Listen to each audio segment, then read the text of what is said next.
That's the one thing about our audience. They always want a new guy to break through the glass ceiling. All you have to do is just be real. Allow me to reintroduce myself. I am the jabroni beating, pie eating, trailblazing, eyebrow raising, talking is done, you're out of your class, no sleep till Brooklyn, The Rock whips your ass. Woo! I wish you and King would quit talking. Welcome to Around the Ring episode 67. Yeah, that's it. It is Sunday, October 16th. God, is it already October? 2016. I am one half of your host. My name is Dave Brown. I'm joined, as always, by Floyd Johnson Jr. How you doing, sir? I am doing well. This week was a pretty good week in wrestling. I honestly think there's more news outside of the ring than there is inside of the ring. So I'm looking forward to getting into that today. That it is. There's a lot of stuff. I mean, as we were just talking before we started recording the show, kind of going over the things we're going to talk about today, one thing I forgot to mention, Billy Corgan is suing Dixie Carter over TNA stuff. It just never ends. That whole situation, the reason she got the company was just kind of like she wanted to get into it, and it seemed like her dad and Panda Energy bought it for her, and I think he just got tired of I think he might have just got tired of the money pit, and she decided that she was going to try to make it work. And just like Paul Heyman, just like all the other wrestling organizations that have went away in the past, when it gets down to the end, it's a lot of money to put on a show. It's a lot of money to put on TV and pay-per-view and all that stuff, and you're not getting anything back from it because your ratings and buys are so low. So you're literally just putting on shows and not getting anything in return. So you're just borrowing, and you're like, okay, we'll get back, and it ends up like this. It's not really surprising. I mean, just think about all the people Paul Heyman owed money if they all decided to sue him. Yeah, that's true. And you think about TNA's business model for the last number of years. They haven't run house shows, which they couldn't afford to do. They would occasionally go overseas somewhere, and that probably made them some money because wrestling in other countries, especially in England, is pretty hot. And they always would pull good crowds, so they probably made pretty good gates. Now, how much they then lost by having to bring everyone over is a whole other question.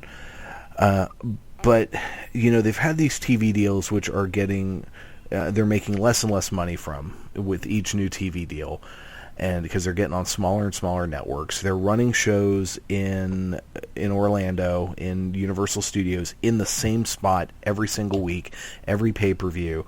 And it's not like it's, you could, in a way, you could try to compare it to, say, PWG or Lucha Underground or NXT, which always, well, NXT is kind of the exception, but otherwise, those, for the most part, run the same buildings every time.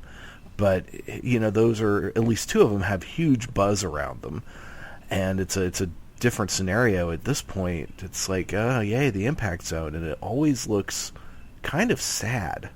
You just, I don't know.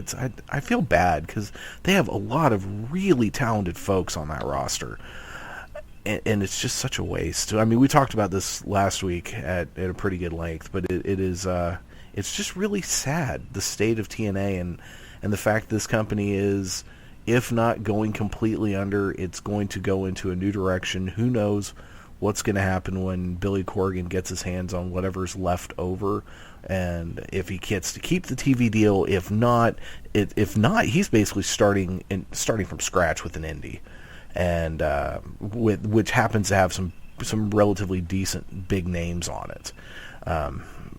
It's sad, but you're right. I think Dixie had no idea what she was doing, and the parent company said, I'm tired of losing money on this venture, so we're out, and I guess we'll see what happens. Yeah, I was going to say, they tried to compete with they put a lot of money into trying to compete with the WWE before they were ready. And I truly believe that if they would have just stuck in the pre-Hogan program, where it was just all about wrestling and it was a little more adult oriented, and and it was just it was hot right then, and it was making money, which is most importantly.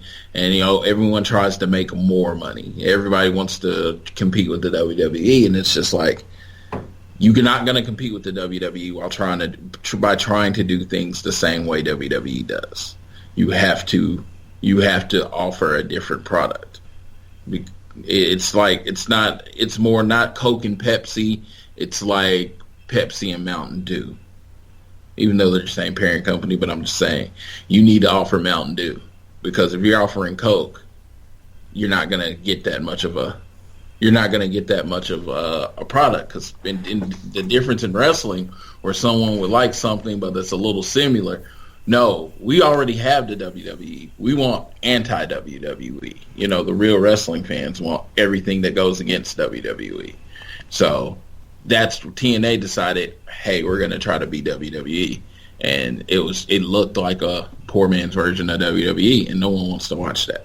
And the other thing I think a problem it had going for it kind of from the beginning is, since it kind of was rebuilt out of the ashes of WCW in a lot of ways, and it seemed like all of the things that didn't quite work in WCW were in TNA. Because you had your Mike Tenay, you had Bischoff when he came in, you had Vince Russo for the longest time, and it's just... And see, that's my problem, is that people try to lump that together. As a person that was pretty much down TNA, saw their second pay-per-view show and on, I was pretty much hardcore TNA, went to Nashville for the shows. The product from when Jeff had it to even Vince Russo, he was okay at that beginning. I'm talking up to Bischoff. TNA was a revolutionary product, a great show. It was in the world. Once Bischoff and Hogan got in there, that's when they got rid of the six-sided ring, and they tried to become more of the WWE style product. In my opinion, from watching the show from the before and watching it after, it went up from a solid alternative to WWE. I actually preferred TNA to WWE for the longest period of time. Then it went to that, and it just got bad. And it wasn't them telling me it was just the programming. And they started focusing less on the X division. They started giving the belt, they started treating the X division like it was a lower level belt. And the X division is what the company was built on. It wasn't no weight limits. It was no limits. It was good wrestling. And like I said, it was like ROH on steroids. And when Bischoff came in and okay, we're going to try to make this more of a corporate environment. And that's when it really started looking like the bad parts of WCW. Bischoff has 3 ideas, and you started seeing those 3 ideas. He knows how to mask them and make them look different, but they're still the same 3 ideas. Yeah, that's fair, and I will definitely defer to you on this since I was not watching during that time frame. I've seen little things here and there of older, like the pre-Bischoff stuff, and maybe it's just I have an issue with Mike Tenay's voice. Maybe that's my problem, because I just associate him specifically with the dark days of WCW, and so maybe that's my problem. I was about to say, I love the informational part of Mike Tenay. I think he even has a spot in WWE, because what he does, he's the encyclopedia. You do need a 3-man broadcast team when he's there, because he doesn't bring much color, but he does bring the information. That's why I think Mauro Ranallo is so popular right now, because he's a great announcer. Plus, he brings the Mike Tenay encyclopedia of information with him. So it's like Mauro Ranallo is basically what we needed Mike Tenay to be. I could see that, yeah. And I didn't mind Tenay when he was first starting out, when it was like him. I think he and Shivani and someone else, there was a 3-man booth for a while, and when he was not the lead, he didn't bother me as much. When and I kind of understand why TNA made him the lead. He'd been around for a long time. He's a known name. He's a respected commentator up to that point. So yeah, of course, it's a no-brainer. You make him legitimacy. Yeah. But most importantly, Jeff Jarrett brought in his friends. These are people that he could trust not to bail on him. Which is some of why I think it also reminded me a lot of some of those latter days of WCW, because in a lot of cases, that was the Jeff Jarrett show for a while there. Because Vince Russo loves him some Jeff Jarrett, and tried to make Jeff Jarrett, world champion a number of times, which I never believed. But this again, I'm biased against Jeff Jarrett. In defense of Jeff Jarrett and TNA, he was building up people. So he could not wrestle. And as soon as AJ and Samoa Joe and they signed Christian, when those people started coming in, he took way less of a role. And that was what he was trying to do. It was like he couldn't just throw AJ Styles in the main event and expect everyone to know who he was, because at the time no one did. His first signee was AJ Styles. He saw the talent in AJ Styles before anyone else did. So, that being said, it's just, like I said, Jeff Jarrett did a lot for that company. I'm not going to say I'm the biggest Jeff Jarrett fan. I am a fan of Jeff Jarrett, don't get me wrong. But what he did with TNA, he got it to as far as he could get it. And you were really counting on that next person to come in and take it to the next level. But the next level, they went a different direction than I think you should have went. Yeah, that's because the thing you should do when you're doing something and you're successful at it, especially if you're like in an entertainment thing and you're coming up as an alternative, you don't want to turn into what you're being an alternative to. You want to do what you do well and just continue to do that. And they very much turned into trying to be what they were going against, and it didn't work. Bringing in Hogan just is a bad idea, unless it's WWE and every once in a while you bring him in for the cheap pop and let me tell you something, brother, and you like the WrestleMania 30.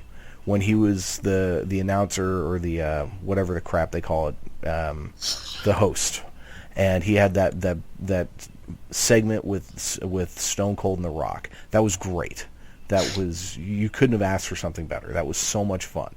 But that's all you need Hogan for, ever. Yeah, I was gonna say the Hogan could have been the face of TNA, like the corporate face of TNA, and he could have been used to get other people over. The problem is Hogan, as far as everything I've ever heard about him, he does not have the ability to get anyone else over other than himself. So paying him that much money, trying to bring in the Ric Flairs and all that kind of stuff was just dumb. Yeah. Because the whole thing with TNA is that it was new stars that could really wrestle, and it wasn't your dad's wrestling. It was a new alternative to wrestling. And they just kind of, when they came in, they're like, okay, we're getting rid of this. We're getting rid of this. We're getting rid of this. And I'm like, what? I mean, I know some people don't like the six-sided ring, but it was clearly different, and it was a draw. And then, let's get rid of it. Let's get X Division. Let's push Abyss to the moon. He's not going to be the monster anymore. He's going to be... We're going to try to build him up as a face. And I'm like, you're trying to make him the Undertaker. And it's just like, come on. And it was just like everything they were doing was just looking like a lower version of WWE. Especially when they kept signing all these former WWE stars, and then you had that stable, the Main Street or Main Event Mafia, which was basically a bunch of WWE, WCW main eventers. Yes. And that was bad. I mean, I know Sting was an early signee. He came in, and I did watch his, I guess it would have been his second appearance in TNA after he showed up for that match, or I don't know, I don't remember the specifics, but I remember him getting in the ring, cutting a really, fairly passionate promo about, this is his brand, this is something he can get behind and all this, and that was actually really cool. And I know he had wrestled for a while. There was an organization, I think actually based out of Australia, that Jeff Jarrett eventually bought when he was putting together TNA, that Sting went to, Luger went to. It was like a whole bunch of WCW guys went to this other place. Yeah, Dennis Rodman wrestled in a match. Yeah. I remember that. Yeah, Luger was their champion for a while, and eventually it and the TNA NWA title were merged. But yeah, that's where a bunch of those folks ended up, and then the ones that, when that went out of business, some of them, like Sting, came to TNA. I think at that point Luger just said, "I'm out," and retired, maybe, or at least he wasn't doing full time, trying to be a big star anymore, from what I could tell. But yeah, so I think for me, what's going to happen is eventually when WWE buys the TNA library, and I have money to get back on the WWE network, which will hopefully be here in the next few months, that will be something I will explore at least during the summer when my shows aren't on. So I will go back and I will watch some of that old TNA stuff, and it was really, really good wrestling. Well, good. That's what I like, because I do like me some good wrestling. And you know what? That's a good segue. On Sunday night, there was some good wrestling. Yes, there was some good wrestling. I would say there were three big things, I think, taking to come out of No Mercy. One was the return of Luke Harper, which made me so ecstatically happy. Two was that incredible triple threat match for the world title. And three was that phenomenal Intercontinental title match that had me on the edge of my seat the entire time. I agree. I would add, the more of my Floyd thing is the fact that those Usos did not go over, which I thought they should have. That was odd. I think, and then after seeing SmackDown, and they're kind of pairing off against the Spirit Squad, I guess. Mm-hmm. Maybe they're trying to draw things out, because the problem is you could burn through every potential feud with that tag team division in about 3 weeks, real easy. And I think what they're doing is they're trying to stretch things out, which is probably a smart idea, because at some point they're going to have to bring in some more tag teams, which means, unfortunately, either pulling tag teams out of NXT or finding older teams to bring back, which we don't need the Headbangers back. They sucked. That was awful. The Spirit Squad, fine. If it's just a really short feud with Rhino and Heath Slater, to get Rhino and Slater a couple of strong wins, fine. Because eventually we know this is going to lead to the Usos winning the title, and then American Alpha chasing the Usos. But you got to keep all those players doing other things between now and whenever that's going to go down. Because otherwise that's going to go down, and everyone watching SmackDown is going to say, well, we've seen all these matches already like 1,000 times. I completely agree. I really wish I had an argument against that one, but I really don't, because they do, like I said, it is an abbreviate. We've talked about how it is very much a smaller roster.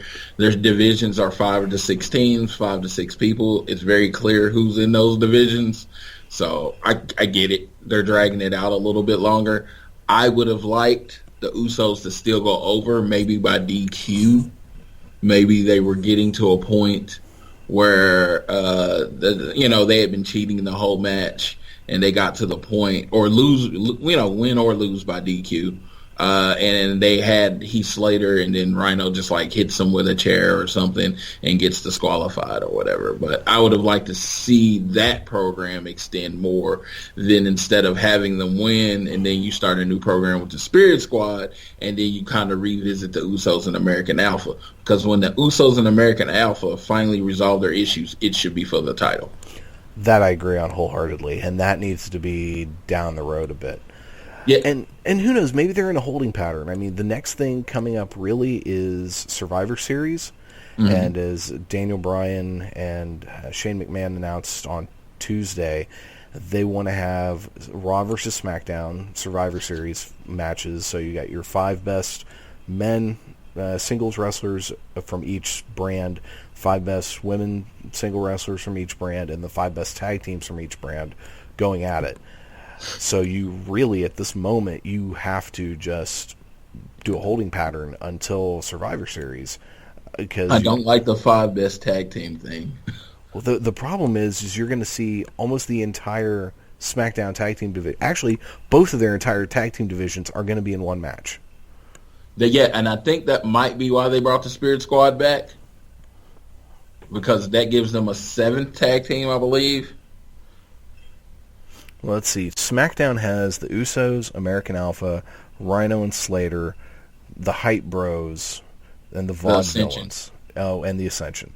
So yeah. Yeah, with the Spirit Squad. So they've got 7. So on Raw, they've got the New Day, Gallows and Anderson, Primo and Epico. Oh, fuck them. Those poor fools, man. Those guys can actually wrestle, and no one will ever take them seriously. Ever. Because they've been jobbed out so bad for so long. But they can actually go. So you got Primo and Epico. Enzo and Cass. Archer and Goldust. Yeah. And is that all I'm just talking about teams that are regularly put together. Yeah. We forgot Breezango. They're on SmackDown. Yeah, Breezango. They're on. Well, they haven't been on SmackDown, so I didn't know if they were repackaging or didn't one of them get hurt? If it was anybody, it's been Fandango because I've seen Breeze on house shows. Okay, maybe they're just. You know what? It's not a bad idea every so often to pull people off of TV. Yeah, and then bring it back. Okay, but so we've got 5 on Raw. Can you think of any others that are part of the Raw roster?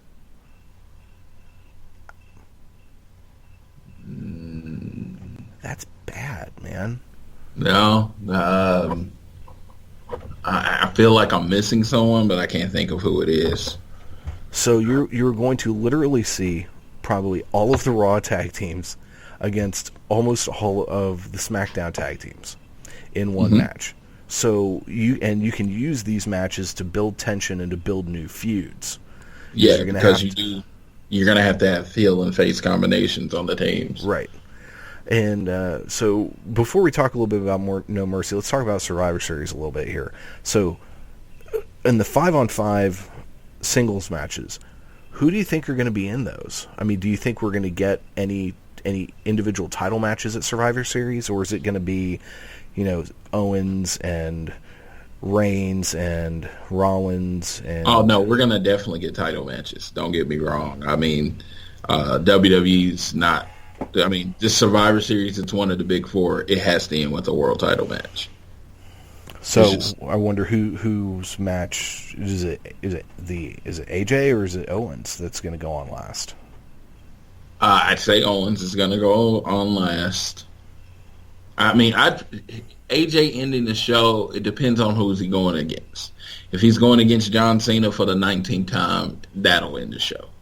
Owens, if he's going against, if he's going, let me see who, if he's going against Rollins, that would end the show. Wouldn't it? But even the world title pictures at this point they're also in a holding pattern. I would rather honestly see each of those teams led by the champion, the head champion of each brand. And in fact, I would have both singles champions in there. I would have the Universal Champion and the U.S. Champion on the Raw side, and the World and Intercontinental Champion on the SmackDown side. And the winning team gets the home field advantage at WrestleMania, and then that way, so whoever wins, that person's title match is what main events WrestleMania. That's good. And I that would be interesting because, like I said, I like things I don't expect, and I would never expect the WWE to do that. But again, I just driving home the point. I don't remember the last time a Major 4 show didn't have a world title match. True, but it would make it interesting. It would make it interesting. It's just, I just don't remember that happening. I'm very interested in what they're doing with KO. I wonder if it's going to be KO and Jericho at Survivor Series. I could see that headlining easily. Yeah, and then Seth Rollins would be the captain of Raw, and then because he's not in the main event picture, and then you have AJ Styles going against AJ and Dean maybe going at it again. Yeah, because that'll be Survivor Series is their next event. So you have AJ and Dean going at it again, and John Cena would be the captain of SmackDown. Yep, I could. That's probably how it'll go down. You're right. And I don't know, man.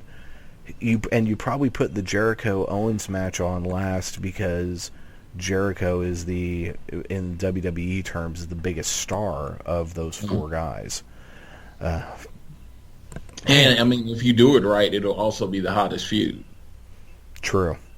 Because you have two good, and what you would have in that combination is two good guys that are really great on the mic. And the thing about Kevin Owens, when he's on the mic, he's more of a reactionary person. He needs to react to something stupid or whatever you said, as opposed to. So Jericho and him would have the greatest back and forth. That would be, and it is in Canada, so it is in Canada. So that I could totally see that happening. Having KO main event a WrestleMania, or a Survivor Series in Canada would be awesome. That would be very, very awesome. Yeah. Oh yeah, I forgot Jericho's Canadian too. So two Canadians. And we can hear about the list some more. That is some of the funniest.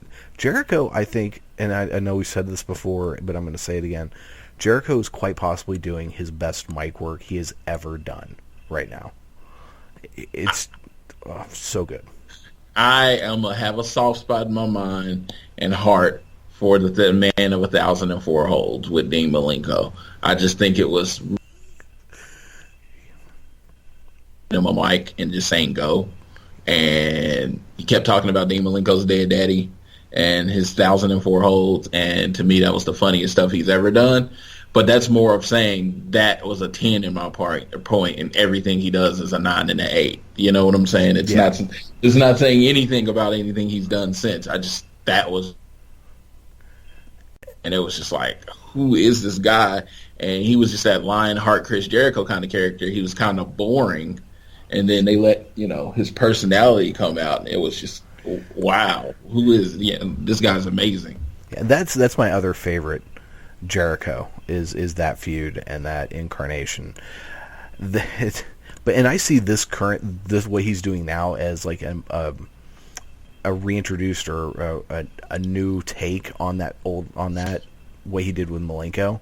It's like he brought it back and he's redoing it, and it's certainly over. People love it. But before we get too much into Raw and SmackDown for this week, did you have any other thoughts on No Mercy? I just the whole triple threat going off first, I thought it was a great match, but I can't think it ruined the flow of the show. I was actually looking at how the show came off from beginning to end, and it looks like it should have been flipped around.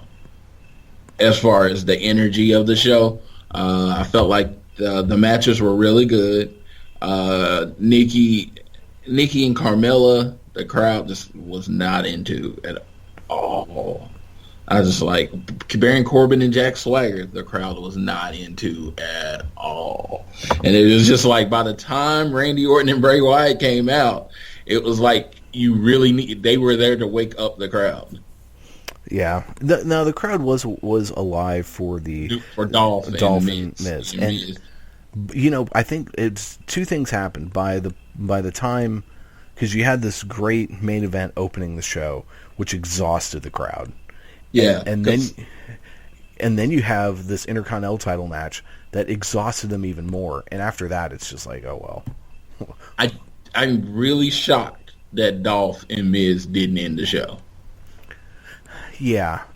And I wonder how much of that is the rest of the show. That's the order it was going to be in. And then last minute they decided, oh, crap, people are going to turn off this to watch the debate and watch football. So we better put this on first before all that stuff really gets going.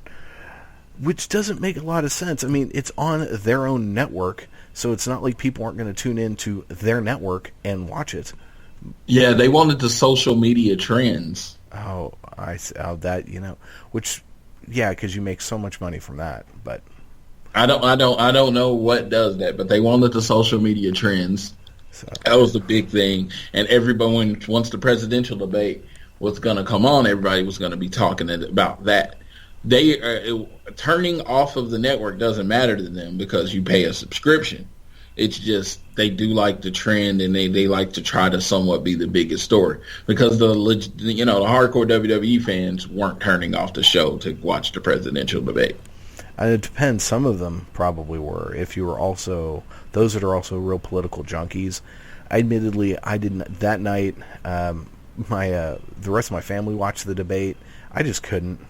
I know we have not talked politics on the show. We're probably going to steer clear of that because But I wouldn't have anything to add to the conversation because I don't watch any of this. You were probably the wisest person then. Honestly, you don't have to watch it. You put on a Facebook or Twitter, and every word they say is documented, and a person's immediate reaction to what they said. And it's just, all right, I'm going to go back to watching wrestling now. Yeah, so I actually was watching the main event, and then I had to get up really early the next day, so I went to bed. Okay. I completely understand. My schedule has changed to noon. I've sometimes before I didn't make it through Raw, and I would end up watching the end in the morning or whatever. I would make an executive decision. It's like, hey, I'm asleep, and if I get up and it's the first thing I watch, I won't see it anywhere. Yeah, there you go. But I thought the triple threat match was fantastic. I mean, unless just they had all just decided to go home and not try, you knew it was going to be a fantastic match. Did you have any takeaways from that match that you had? The Avalanche FU, I really thought John Cena was about to be the 16-time champion. I know, I did too. And I mean, it had me. I was ready to be pissed, and I was ready to write this really long Facebook message about how I was so annoyed that it happened, and then they got me, and it's just like, it's the brilliance of SmackDown right now. I mean, as much as AJ Styles is over with the hardcore wrestling fans, if you are a casual fan, you hate that guy because he wins in the worst ways. Yep. I think they're going to save that win. That's going to happen at a Big Four show. And I would not be surprised if WrestleMania next year ends with John Cena winning his 16th time championship, and I would not be surprised if he doesn't beating AJ Styles. You will get a close-up in Orlando of my face as I'm crying. If that happens. Make sure the cameras are on Floyd in WWE. Do you hear that? I will cry if that's the way Orlando is, because I will be so mad. If they will probably try to twist it to I'm so emotional that I love John Cena so much. But yeah. Oh, good Lord. Yeah, that would be the worst ending of a WrestleMania, ever to me. Yeah, and on top of it, the crowd would be pissed. They would, because it's Orlando where AJ spent most of his career. Or a lot of his career. It is the home of NXT, which is automatically becoming a smarky town. It's a destination pay-per-view, which is smarks galore. So it's just... Well, I can honestly say I don't see AJ and Kevin Owens being the champions through WrestleMania. I see them losing the titles very, very soon just because ratings are so low. And generally, when ratings are low, they blame the champion and they change the belt. Yeah, but the ratings being low has nothing to do with the caliber of their champions right now. We know. Yeah. But let me just say, I find 5 non-wrestling fans that you know and ask them, do they know who Kevin Owens or AJ Styles are? Maybe one. Yeah. And that's the problem. I believe that's the biggest problem with the WWE right now is there is zero crossover appeal. And that's something they need to not worry about so much. They need to worry about making a consistently good product. And I'll say this till I'm blue in the face until they start learning. They need to make a product that is consistently good, that their hardcore fans love, who then turn around and tell the casual fans that they know, their friends who don't watch but might enjoy a wrestling match, you got to check this out. This is the coolest thing going on. And the only way to do that is to build up these new people. My argument is the biggest area, the biggest boon in wrestling was the Attitude Era. And the actual wrestling was... The matches lasted maybe 3 minutes. And it was mostly the other person doing their finishers and stuff. And it's like, I didn't even notice until I became as I gotten older and people have went back and they were like, how many classic matches from the Attitude Era do you remember? And there wasn't a lot. Yeah, but true. But what made the Monday... Because the success of the Attitude Era was born out of the Monday Night Wars. What made the Monday Night Wars so successful is you had 2 shows, especially for a while there, WCW, putting on something that was really entertaining. And people were watching it and telling their friends, you've got to watch this. They were calling people on the phone because we didn't have the internet back then saying, are you checking this shit out? This is amazing. You've got to watch this. And during the Attitude Era, matches stunk. But the product was compelling and it was entertaining. And the hardcore fans were telling their friends, you have got to watch this. And right now, that's what you have to do. And what led into the Attitude Era? It was the Monday Night Wars. And what made the Monday Night Wars great? 2 things, the NWO and the Cruiserweight division. Mm-hmm. And so what was all that? You had a great good versus evil battle, and you had tremendous wrestling. You don't have the big storyline to draw the non-wrestling fans in. I thought the best storyline, to me, would have been the club. And they're making the WWE version of the club and trying to build it as big as possible as the club. But they decided to break up the club. And, I'm glad AJ has got the meteoric rise that he has, but I just thought it worked better with Luke Gallows and Carl Anderson, basically cheating for him, and the club kind of running the WWE, and maybe they added people that didn't build their name in the WWE as a part of the club. It would have been similar to NWO. Don't get me wrong, I understand that, but it would have been done with fresh faces and people that could actually wrestle. I think 2 things happened with that. I think they were going toward getting Gallows and Anderson, partnering them with Finn Balor. So Finn got hurt, and that threw all those plans out the window. So can we see that eventually? Probably. But the other thing is the Bullet Club as a brand and as a name isn't as hot now as it was. And it's just... I think part of it is it's running its course. The Bullet Club's been around for a number of years now. You still see shirts all over the place, but it is not this hot thing anymore.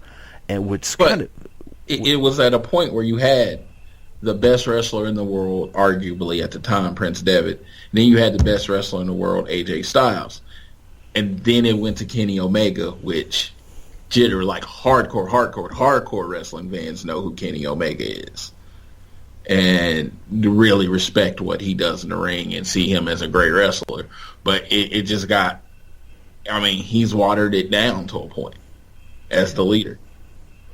Right. And in a way, it's kind of been bad for Adam Cole, because you think on the one hand, Adam Cole with the Bullet Club, that just sounds like a great idea. He's really good friends with the Young Bucks. They've been in stables together before, but it just comes off as kind of, I don't know. Had they brought him in like instantaneously as soon as they kicked out AJ, and then all of a sudden, the next day it's Adam Cole shows up and he's the new leader of Bullet Club, that would have maybe made more sense. That would have helped it momentum wise.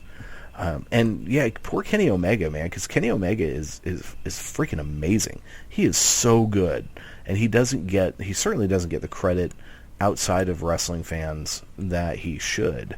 But he's, he spends 99% of his time in Japan, in New Japan. He doesn't wrestle that often for Ring of Honor, and so that kind of makes it hard when you've got right now you have two branches of the Bullet Club.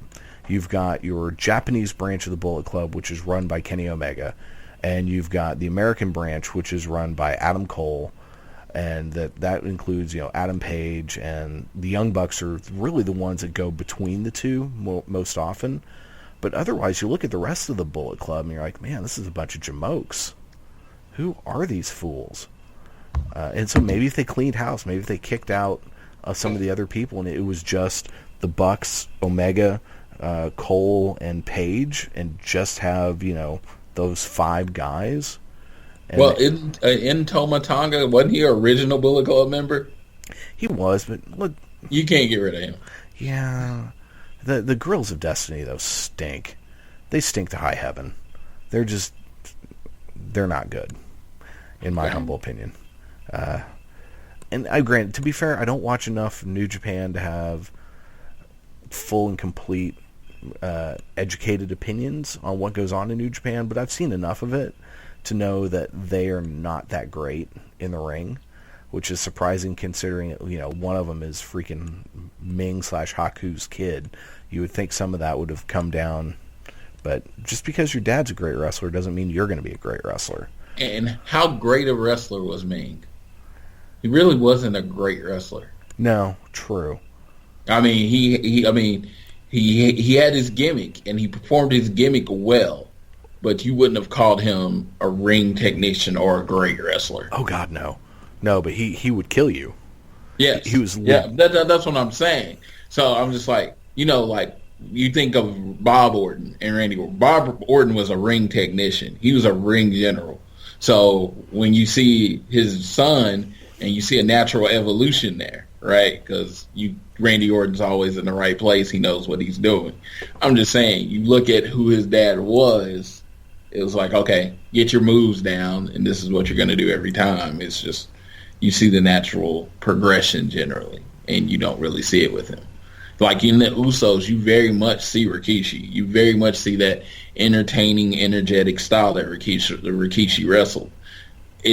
That's what I'm just saying. It's just like, just because he's a son of a wrestler, his dad was an okay wrestler. Yeah, I can see that. And he would kill me, don't get me wrong. Even at 50-something years old, he would probably knock me out in one shot. But, yeah, he wasn't that great a wrestler. So that begs the question, who would you rather face in a shoot fight? Haku, Vader, or Brock Lesnar? In order, Vader, because he has 2 knee replacements, so I know where to go. Okay. But the likelihood is you die no matter what. Haku, because he would probably just punch me once and knock me out. And so the fight wouldn't last that long. And then Brock Lesnar would be last, because Brock Lesnar likes to hurt people, so he would make it last as long as possible. He would wake me up and keep beating on me. So no, I don't want to fight Brock Lesnar. I honestly, I consider myself, as an adult, I don't consider myself a legit afraid of any man. I am legit afraid of Brock Lesnar. Oh, so I'm totally afraid of a lot of people. See, I'm not. It takes a lot for me to be actually scared of a man. I would be scared to piss off Brock Lesnar. I would probably piss him off because I'd be so scared that he would get pissed off. I could see that. Because I'd be walking on eggshells, and I'd be like, yes, sir, no, sir. And I'm like, yeah, I am afraid of that man. Well, let's move on to Raw. So Raw, the build up to Hell in a Cell, which is 3. It's coming up. I don't know when. It's hard to keep track. It seems like it's every 2 weeks. I think it's like next week. Sweet Christmas. Yeah, sweet Christmas. Yes, I agree. It's too much. It is. And that's bad, man, when you've got people who are, long time, diehard wrestling fans like us. And we're going, guys, please pull it back. It is there's only so much we can do. It's watered down. And it's not that. It's just watered down. Pay-per-views literally mean nothing to me now. Yeah, and that sucks, man. They mean nothing. A Hell in a Cell, you're taking this Hell in a Cell, and generally every year there's one, maybe two, and I think we're at 3 matches this year. 3 in a Hell in a Cell. You know what? It's too much. It is. And Hell in a Cell is supposed to be the end of a bitter rivalry. We've discussed this. We've hammered it. And it's supposed to be the end of a bitter rivalry. Are all 3 of these rivalries going to end at Hell in a Cell? No. And that is why it shouldn't happen. Yeah. The Rusev Reigns one kind of makes sense. They've been rivals for a while. And they've been, they've always kind of known that these two are gonna have a rivalry at some point, just for the longest time. For Sasha and Charlotte, it makes sense. They've had a rivalry, a long one. But for the main event, no. And apparently, from what I read, the only reason they put it in the cell is because they didn't want the Universal Championship match to seem lesser than the other two. And God forbid we build up something else other than your top title to be something important. The U.S. title should have, in my opinion, it should have not been in the Hell in a Cell. The first match of the night should have been Charlotte and Sasha in the Hell in a Cell.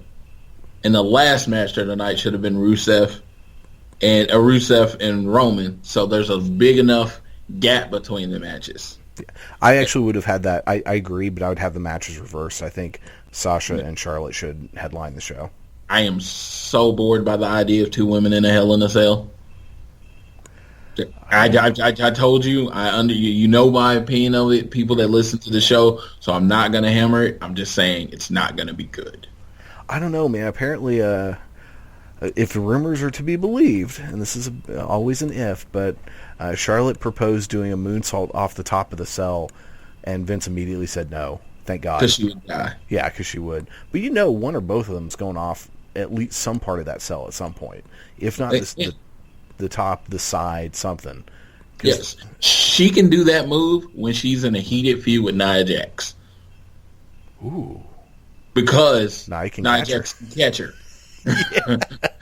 Sasha Banks just pretty much moves out of the way. So it's pretty much Charlotte just doing a backflip and landing on a ring.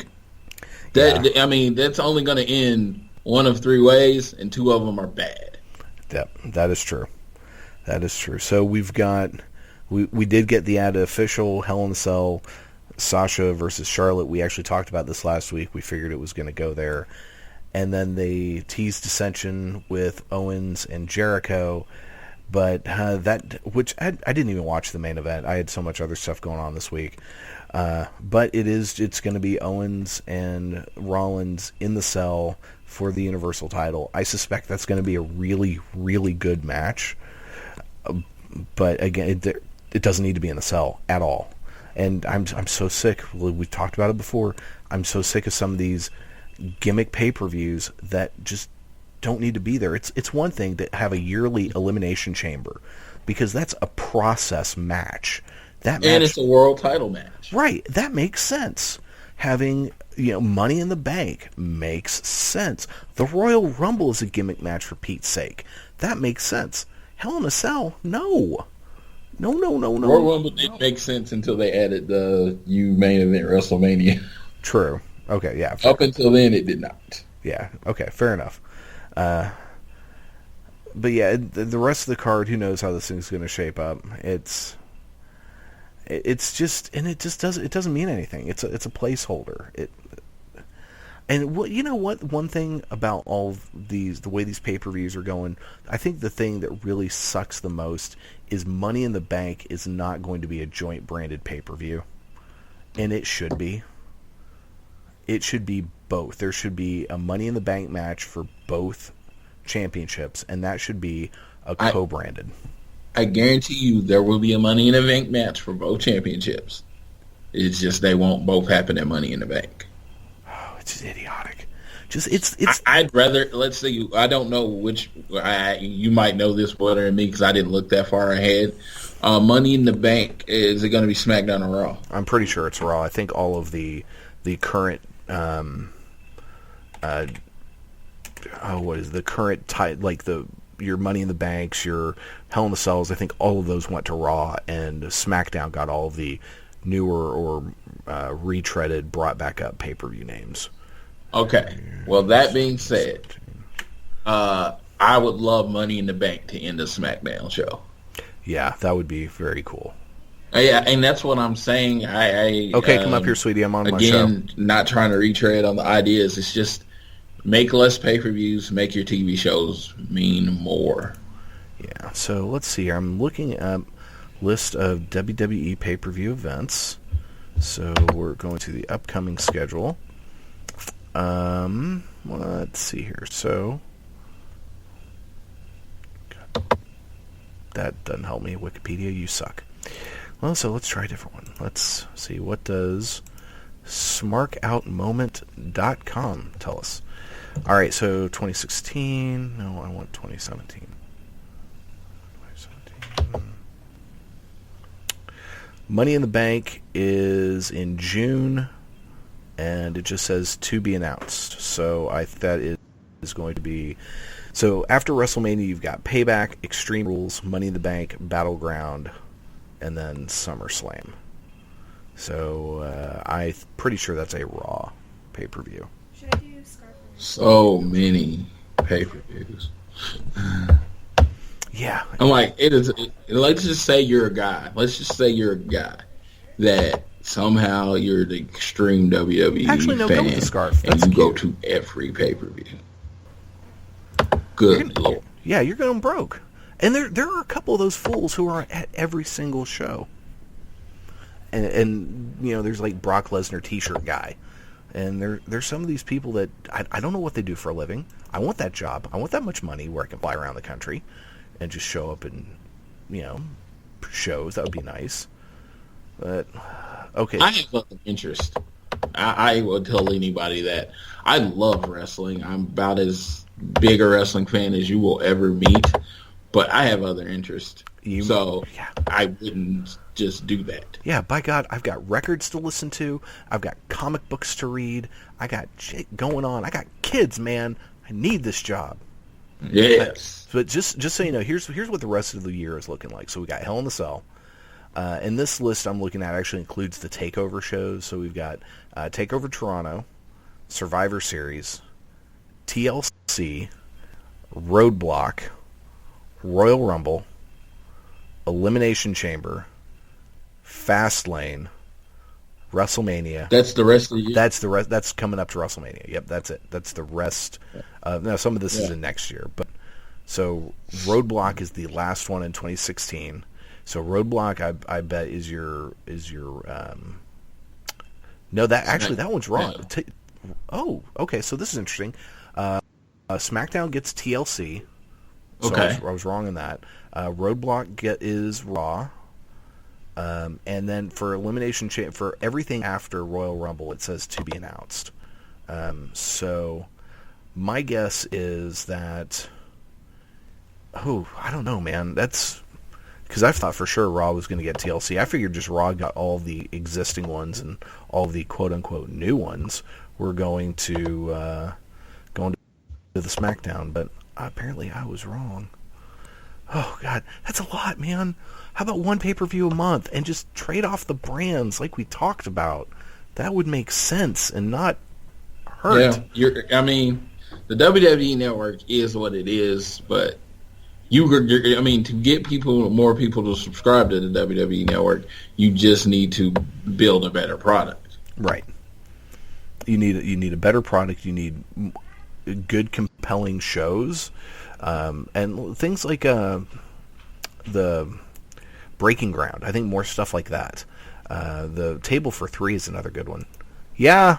The thing that actually hurts right now, because I honestly think the product is really good right now. I think it's really good. I think SmackDown's better than Raw. No, I don't. No, you haven't. I think the product, you won't get a lot. You won't get this from me a lot because I complain a lot. But the product's really, really good right now. And that being said, I don't understand why they're not, selling better. It's so you had a decade of crap, and a decade of LOL John Cena wins. But the ratings are going the wrong way. It's just like the ratings are going the wrong way, and it's not because of John Cena, because he's barely on the show now. Right. It's going to take a while. The brand has it.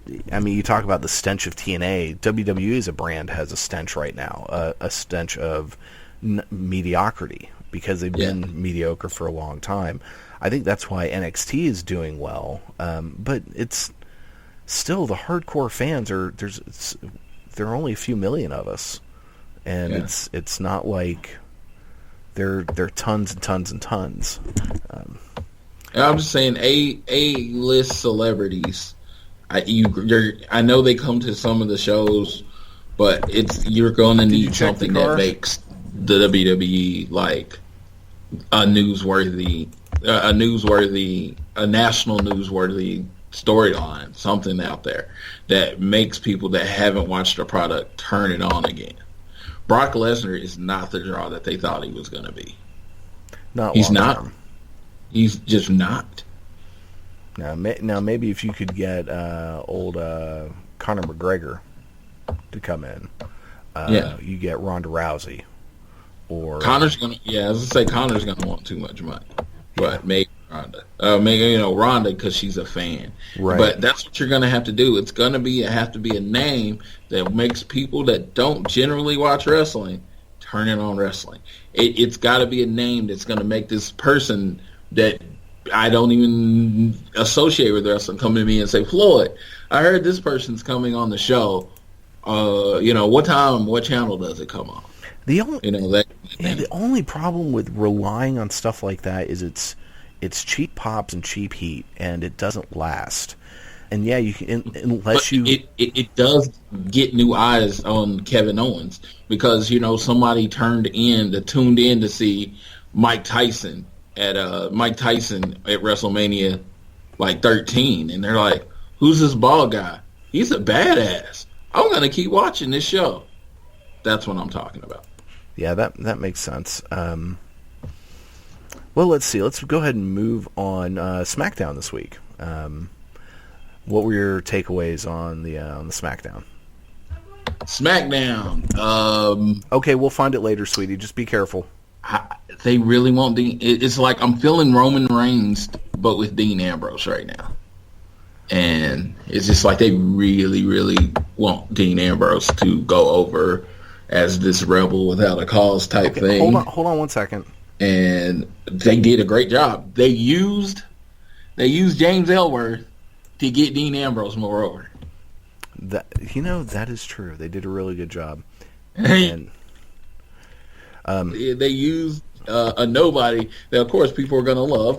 Believe me, I love Ellsworth, and I don't like a lot, but I loved Ellsworth, and I loved how that match ended, and I loved that whole gimmick. I think he should definitely be a person that's on the show more often. And it's funny, I'm going to say this, I would have him winning way more times than he loses.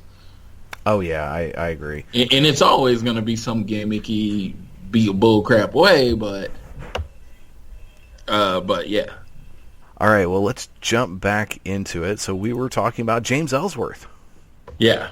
All right, so it was announced Ellsworth is going to have a WWE World Title shot at AJ Styles this coming week on SmackDown Live because by hook or by crook, with Dean Ambrose being excellent as a referee, he was so good in that. Ellsworth won, and I think that whole segment was great on putting everyone over. I think everyone actually looked good, except maybe David Otunga, who just sounded like a complete idiot. Like I said, Otunga is he wants to be around the organization. I mean, he doesn't need to work, of course, because his wife's super rich, but he wants to be around the organization. I think he could. I think they can find something better for him to do. I don't know what it is. Like I said, I mean, like I said, I used the manager role, and I think he'd be great in that.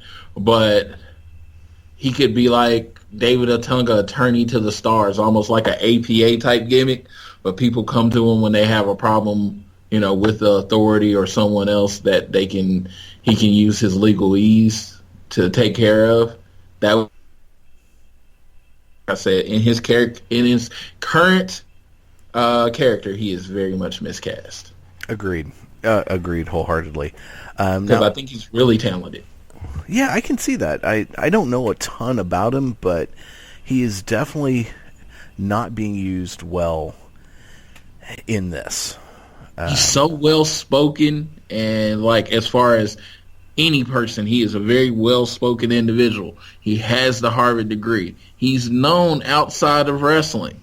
You know what I'm saying? It's just, you really could play him as making him a bigger character on the show, would have a little bit of crossover appeal. Yeah.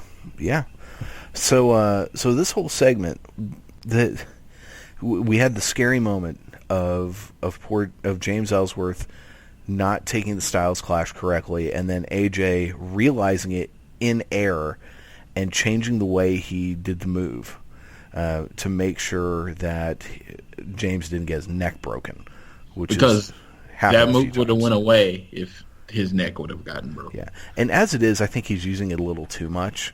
I liked when he first came in how he only busted that out for special occasions, and there's really no reason for him to be using a Styles Clash against James Ellsworth, at least not in their first kind of quote-unquote joke match. Mm-hmm.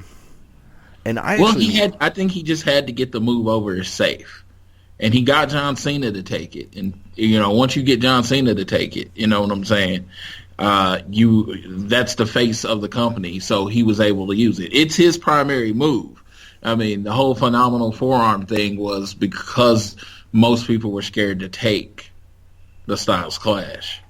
So it was like, okay, John Cena's taking it, everybody's taking it. Okay, it's a simple move. It's a simple bump.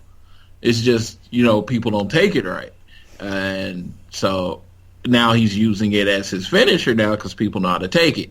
You just had a guy that doesn't wrestle a lot, and of course probably had never been in the move, didn't know how to take it, and AJ, being the professional that he is, adjusted, which is another reason I love AJ Styles. Because not only did he not hurt him, he didn't allow the guy to hurt himself.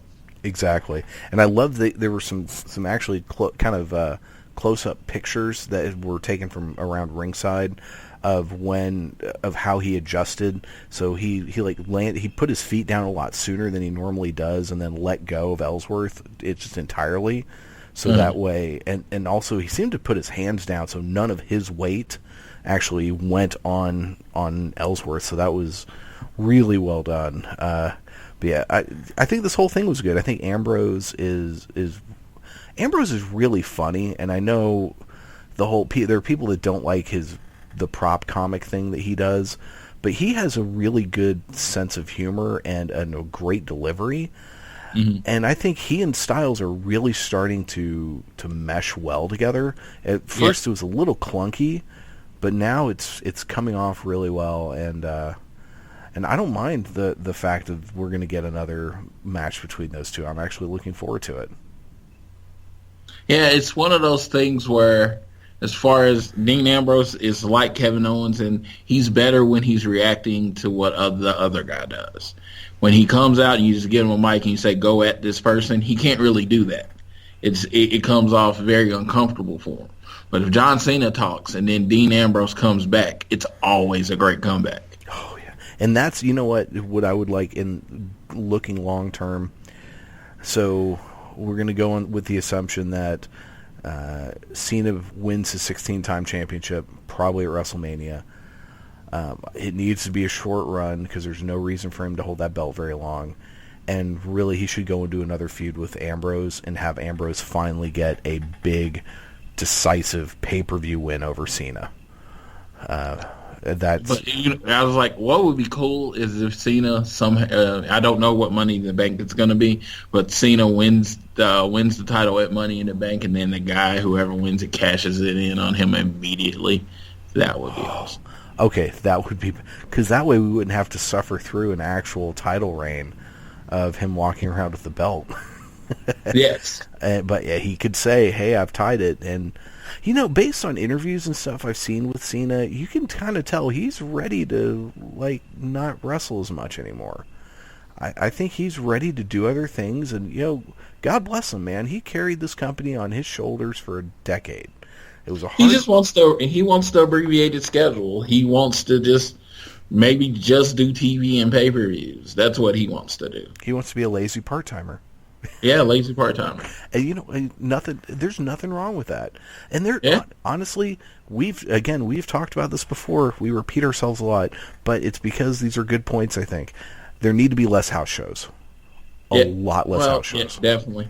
Yeah, the whole doing SmackDown and Raw both on Monday night, I know they're trying to get an influx of income in, but if we can get to a settled point, they don't need to be doing two shows. I don't want to have to decide whether I want to go see a live show or I want to stay home and watch Raw. It's stupid. It is. Here, we need to keep our TV network happy. So even if they run a building, a 300-seat building, that's 300 people not watching that show and not seeing those commercials and not making USA happy.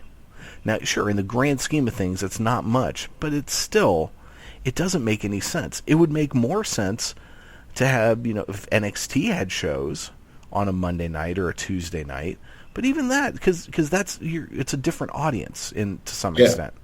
That would make sense. And I hear that these SmackDown house shows, they're running very, very small buildings, which is what they should do. The house shows that they do run, they need to run smaller buildings that they can sell out. And because if you can sell out the building, even if it's a small building, it creates more of a sense of urgency and makes it seem like a bigger deal versus going into a building that holds, you know, could hold 1,500 to 2,000 people and there be 300 people in there. It looks pathetic. Yeah, even at the Royal Rumble in San Antonio, I felt no sense of urgency to have to buy the ticket this Friday. I was like, I'll get it when I get it. Now, are you concerned about getting a good seat, or are you just concerned about being there? I'm going to get a good seat, but because you know, money, and so I'll just spend more money if I want a good seat. But I just don't think it's going to sell out that quickly. I think it'll sell out, just not quickly. Yeah, that's a lot of people, man. And those big stadium shows, those are iffy. Yeah, it's in the Alamo Dome. Yep, it is. Great. Yeah, and you know, one thing I want to get your opinion on this. So I listen to a number of different wrestling podcasts, and one of my favorite is the Solid Monster Sounds Off, and he proposed an idea for the Royal Rumble, which would be to have a match of AJ Styles defending the World Championship against Shawn Michaels. Somehow convince Shawn to come back for one more match. It's in his hometown. It's 20 years later from the '97 Rumble and all that, and that could be, because man, when he showed up at WrestleMania, he was in good shape. It would be amazing, but if I had a preference, it would be, if you do it, AJ Styles maybe Dean Ambrose 30-minute Iron Man match, and Sean is the special guest referee. Oh, that would be a good one too. Yeah, I would do something. Sean says he's not wrestling anymore. He doesn't. He says I'm not doing it as a money grab. He says I feel like the way it ended was perfect. Excuse me, I'm coughing. You okay? Sorry, no I'm back. He felt like that was the perfect way to go out. It was the perfect person to go out on. He doesn't want to wrestle again. And he doesn't need the money, so he probably, if they could convince him, I think he and AJ could have a great match. But yeah, an Iron Man match, Ambrose and AJ with Shawn Michaels as the referee would be fantastic. I think that's a really good idea. But maybe he doesn't want to end up on crutches like a certain phenom who's been pictured on the interwebs lately, walking with crutches. He hasn't been a full-time wrestler since 2008. Still, he does every match, almost every match he's been in, though, even since then. Maybe not the last few, but he's done some crazy stuff. That match with CM Punk, that was just... And at some point, he's a tall guy, and at some point the body just says, screw you, I'm done.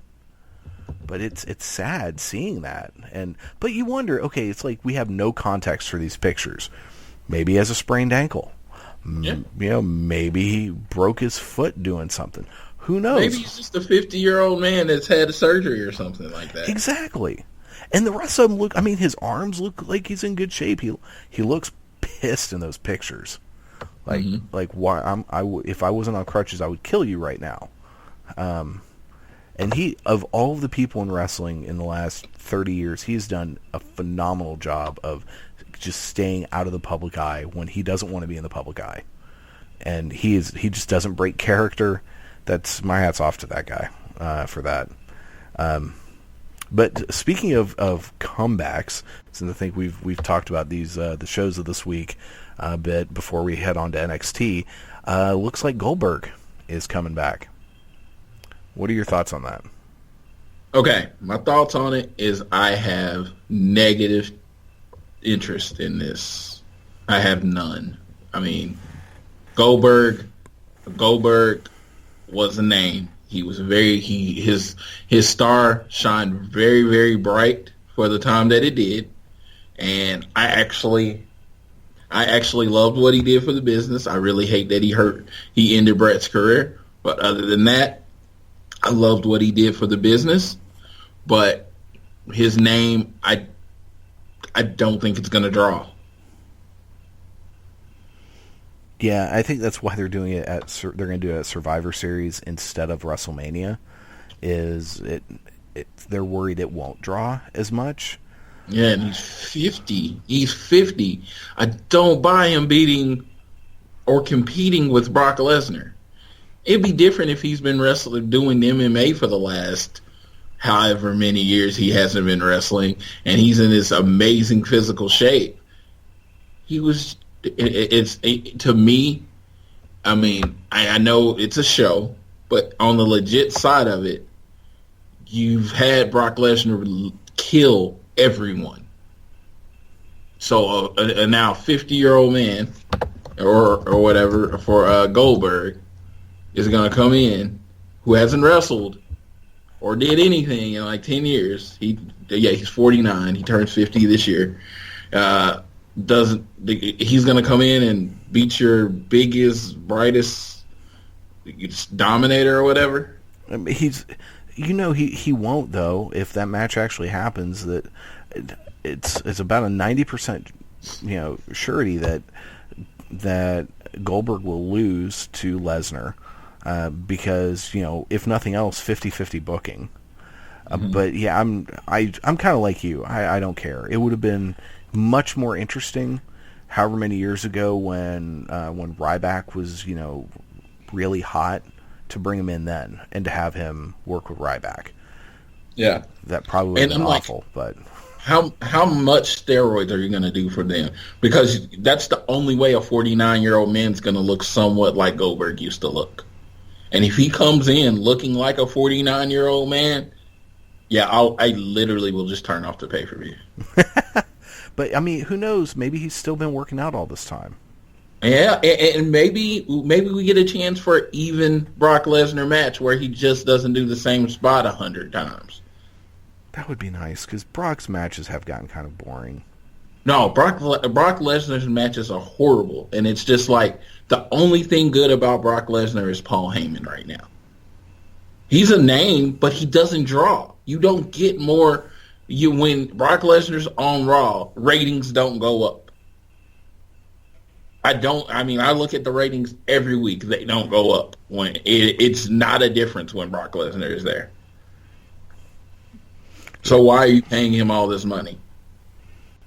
Yeah, good question. He renegotiated his contract at the right time, because when he was champ, he was still hot. You know, they did a good job when he was champion, other than ignoring the 30-day rule of you have to defend your title every 30 days. But keeping him away from the TV made his appearances special, so that was good. But yeah, it's like once he re-signed and everyone knew, oh, it's just going to be the same crap we've been dealing with, it's who cares? I'm just saying Roman or whatever, the whole thing that got the buzz going about when he Germaned John Cena 17 times, that was very, very cool night. And it was a great one event. It was like thing, right? Right. It's like, I can't believe John Cena's taking this many Germans. I can't just believe they just put him over like that. I get it. But after that, it was like, you're going to have someone compete with him. Yeah. And even in the Ambrose match, it was, other than the weapons, it was pretty much a squash match. Yeah, and that's what stinks, is it's gotten so... I mean, he destroyed John Cena, which was really entertaining. Mm-hmm. That match was a lot of fun. But after that, that's all he's done. Yeah. And, I mean, I guess that's all he really needs to do. And he's kind of in a position of power in this relationship, which stinks. Because, like you said, he doesn't move ratings. He's not a draw. So, yeah. But, so, let's see if Goldberg is willing to take, even 5 of those German suplexes. We'll Kevin Owens wants Brock Lesnar at WrestleMania, and I was just like, yeah, that would be a great match if they made him wrestle. That would be great. And the thing that would be great is, especially if Owens won. Yeah. You talk about creating or really solidifying a star. Mm-hmm. I agree. But it's like, oh, we haven't decided on the right guy to do it. I definitely thought it was Roman Reigns. And I would have been okay with it. And Roman Reigns would be the guy to take down the Beast. But it's been so bad. It makes Brock Lesnar look amazing. It makes his star go way up, but it does nothing for the guy that he's wrestling, which should be the point. Agreed. Well, let's go ahead and move on to NXT. NXT this week wasn't much of a show. I mean, the big thing was the debut of Sanity. I actually, like I said, the overarching storyline, I wish this week they would have had Joe, interrupt a couple more matches, but, Sanity, the debuting. Unfortunately, I've seen it online already, but it was still cool how they did it, how the other two stayed in mask the whole match. And then they did the big reveal with Eric Young as the leader of Sanity with Nikki Cross. So who is Nikki Cross? That, just to plead ignorance here, I don't know who she is. I actually watched NXT this morning for the show. Okay. And so let me just be real. I got WWE 2K17 on Tuesday, and I have been playing the crap out of that game. So I actually missed NXT this week, and as I do a quick Wikipedia search, she is a Scottish professional wrestler. She wrestled Storm, and yeah, she hit all the Scottish wrestling as far as Insane Championship Wrestling, Pro Wrestling Eve, and she was with Shimmer for a while. Apparently, she was in TNA under a British boot camp that she failed to win. I didn't see her. Oh wow! So she was Nikki Glenn Cross, and I guess they just shorted it to Nikki Cross. Interesting. Okay. Yeah, I know nothing about her as a wrestler. She was trained by she was definitely one of Finn Balor's trainees. I know that.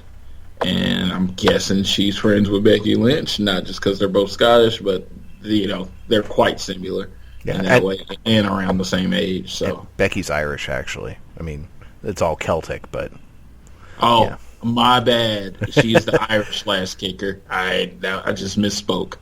But they were both trained by Finn, and so that's a big thing.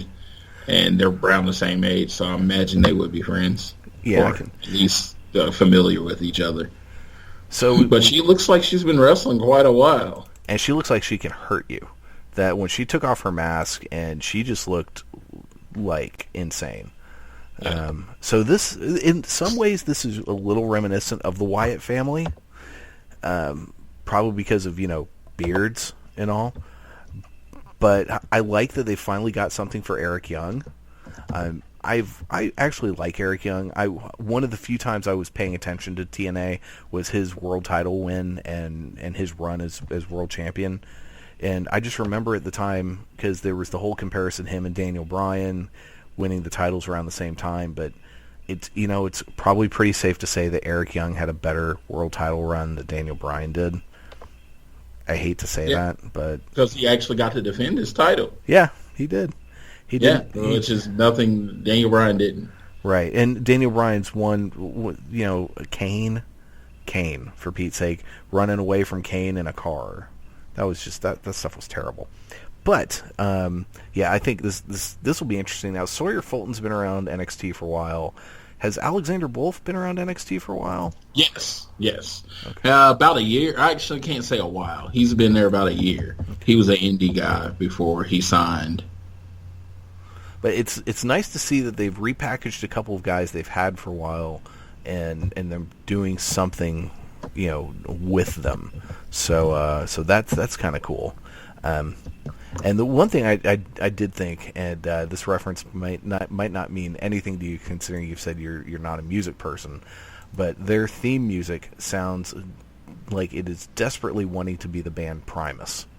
And I give CFOs credit, man. Those guys they can put together some good music. They really do. I can't believe I did it, but I downloaded Glorious Domination to my computer, and I got Shinsuke Nakamura's theme.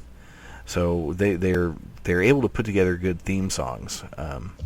But yeah, that I just heard that, I was like, wow, that really wants to be Primus. And sometimes I wonder with some of these songs, because we know with Glorious Domination, if you watched any of the like kind of mini little documentary they had about the making of that song, they straight up said, they were going for a Queen vibe for Bobby Roode with that song, and I think they got it. So there are probably times they're like, hey, let's make a song that sounds like such and such, and they go and do that. Now the other thing with NXT, because you did end up this week, we had Sanity, we had Nakamura show up and knee Joe in the face like a man. But the other thing is Thursday they were doing tapings, and it brought us the debut of Roderick Strong, which I'm guessing we'll see on TV here in a couple of weeks. Spoilers, by the way. Sorry. But old Roddy, what do you think? How do you think Roddy's going to do in NXT? It's funny because I was going to make this point early. NXT is out TNA and TNA. But yeah, Roderick, big name. Like I said, it's perfect for the crowd that they're coming into, that Orlando smart crowd. It's like let's say you're turning in on NXT for the first time. The reactions the crowd gives him, you would think Roderick Strong is seriously one of the biggest stars in the world because they pop so hard. That is why people that don't like the crowd, I have to tell them, the crowd definitely does something for the NXT, or it does something for the people that you don't know. It makes everybody Google Roderick Strong. It's like, why is everybody going crazy for this guy? And then you Google him, you're like, oh man, this kid can wrestle. Great. I think he'll be good. I'm overusing the word great there. I think he'll be good. I've never been that big a fan of Roderick Strong. I just don't like his look. He doesn't look, not that he's small. It's just he's not defined. It's just a lot of things about him. He doesn't look like he can beat somebody up. But wait, you're not impressed by Hobbit Ryan Reynolds? Yeah, no, I'm not at all. But he has posted some. I think he's a little more ripped now than he's been. He's posted some pictures of himself working out. So a lot of these guys, you get that you get NXT-fied hopefully, and they work on a little bit on his physique. I'm not saying try to make him shredded, just. I mean, a lot of, like I said, wrestling being performance-based, and it is a show, how you look means everything. Yeah. I mean, if you don't, I don't, like, if I was to watch up to Roderick Strong, I met him, and I met him, and I was just like, huh, yeah, I probably wouldn't pay to see you fight anymore. He's one of those guys that his mic work isn't the best. He is actually really good in the ring. Yeah, he really is. I mean, he's good in the ring. That feud he had was earlier in the year, or maybe it was late last year against Jay Lethal, when he finally beat Lethal for the World TV title in Ring of Honor. That was great stuff, man. They had some just tremendous matches. Yeah, my thing I wonder with Roddy is how far is this guy going to go? I don't think he'll ever leave NXT. So we've got Roderick Strong, we've got Austin Aries, Bobby Roode, Eric Young. Of these four guys, who of them do you think eventually make it to the main roster? Just Roode. Just Roode? Unless Sanity gets real over, and I can see Sanity, the whole group Sanity, going to the WWE. I could see them going to the main roster, especially on like SmackDown as that group, maybe going up against the Wyatt family or something like that, or joining the Wyatt family. I could see it happening, but yeah, I truly think that when you're on NXT, you live in Orlando, you wrestle in Orlando, and you only have to travel for the weekend shows. And then you get paid a good amount of money. I believe, like, for the people that already had names, it's like $80,000 to $100,000 a year, and then you get your merchandising. I don't think they're going to take them anywhere above NXT. And they're there to help train. And to me, definitely with Roderick Strong, he might end up more of a trainer than an actual wrestler. Yeah, I could see that. Now, if let's say he and Austin Aries, if they did end up on the main roster, do you think they'd be like in the Cruiserweight division on Raw? Yes, I think Roderick Strong would add a huge name to the Cruiserweight division. I didn't think of it just now because I've always considered him a heavyweight, but he'd be a huge name to the Cruiserweight division because I very much compare his style to like just a more athletic Dean Malenko. So he could be that person that brings the different style to the match. Because people don't understand what Dean Malenko was to the Cruiserweight division. He was just very much, I wrestle this way type every time. And he was the perfect foil to the super high-flying style. He's one of those, you talk about one of the most underappreciated wrestlers of all time is Dean Malenko, I think. Yeah, he's one of my favorites. Yeah, I could see Roddy ending up in the Cruiserweight division at some point. which would probably be a good thing, especially if they're going to end up giving the cruiserweights a separate show on the network, which that's been apparently bandied about. I would say put him in there. Yeah, because TJP is not who they needed to be the champion. No, who they needed to be the champion was Kota Ibushi, and Kota was like, no. God, I would have hated that so much. Really? I need you to speak English. You give him a mouthpiece, and he's good looking enough, he's charismatic enough, and he's really good in the ring. That I'm just like, I get it. I feel like Zack Sabre. I liked him, as in he's very much has this cocky type of attitude, and he's very flashy. You know, TJP's a solid worker, but he does not really get himself over on the mic. Yeah, but that you know, if it was up to me, there's a certain person who wrestles under a mask on Lucha Underground and is also in the Super Juniors in New Japan, who I would have liked to have seen win the whole thing, but of course he didn't sign on. But that's a good segue, because he happens to be one of my top 5 favorite current wrestlers not in WWE. It's time for our top 5 list for this week. You got yours ready? I do not have it in front of me. I actually made it and I left it somewhere, but I pretty much remember it. So, all right. Okay. Do you have any honorable mentions? Honorable mentions. Let me see. Shit, I hate when I leave lists places because I work on them and I have like commentaries and all that stuff. And now, like, I might give my honorable mentions after I'm done. Let me just reserve it. Well, I've got 2 honorable mentions. One is Jay Briscoe, and the other is Angelico. Okay. And you'll probably notice that everyone on my list either comes from Ring of Honor, Lucha Underground, or pretty much Ring of Honor and Lucha Underground. So who is your number 5?